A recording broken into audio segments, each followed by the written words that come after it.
Bayangkan, sebuah kemenangan besar baru saja diraih. Kaum muslimin pulang dari Badar dengan kepala tegak, dengan keyakinan bahwa Allah selalu bersama mereka. Namun, siapa sangka, hanya setahun kemudian, di sebuah bukit bernama Uhud, segalanya berubah.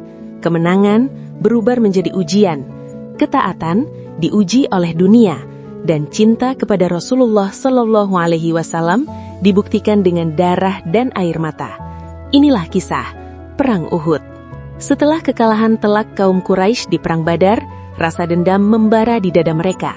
Dipimpin oleh Abu Sufyan, mereka mengumpulkan 3.000 pasukan, lengkap dengan kuda dan persenjataan. Target mereka hanya satu, menghancurkan kaum muslimin di Madinah. Sementara itu, Rasulullah Shallallahu Alaihi Wasallam bermusyawarah.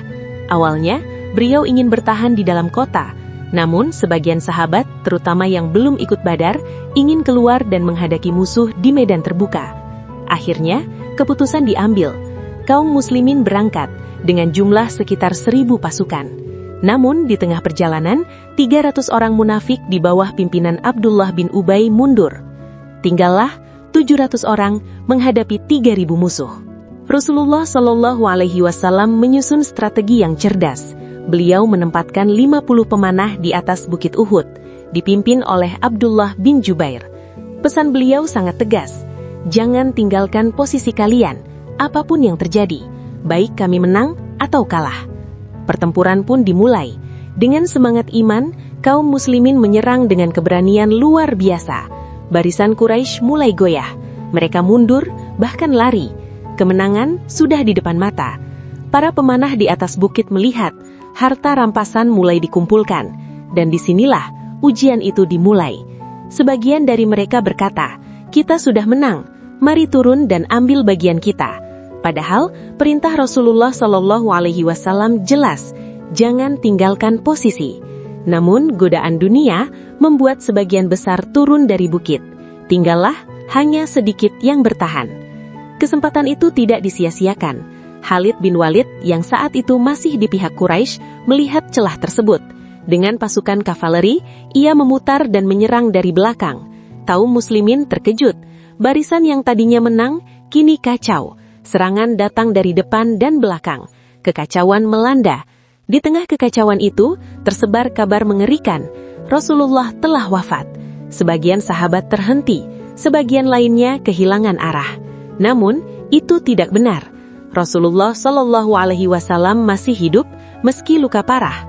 Wajah beliau berdarah, gigi beliau patah, dan beliau jatuh ke dalam lubang. Para sahabat berusaha melindungi beliau dengan tubuh mereka sendiri. Salah satunya adalah Thalhah bin Ubaidillah, yang tangannya luka parah demi melindungi Rasulullah. Hari itu, banyak sahabat terbaik gugur. Di antaranya, Hamzah bin Abdul Muthalib, paman Rasulullah Shallallahu Alaihi Wasallam, singa Allah. Beliau gugur dengan luka yang sangat menyayat hati. Ketika Rasulullah melihat jasad Hamzah, beliau menangis. Ini adalah salah satu momen paling menyedihkan dalam hidup beliau. Sekitar 70 sahabat gugur sebagai syuhada. Perang Uhud tidak berakhir dengan kemenangan seperti Badar. Namun, ia meninggalkan pelajaran yang jauh lebih dalam.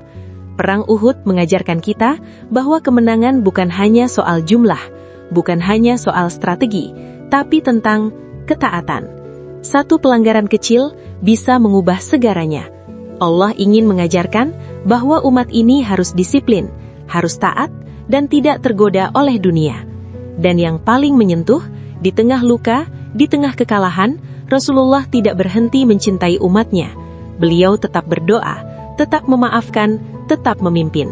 Maka hari ini, mari kita bertanya pada diri kita sendiri, sudahkah kita benar-benar taat seperti yang Allah dan Rasul-Nya inginkan?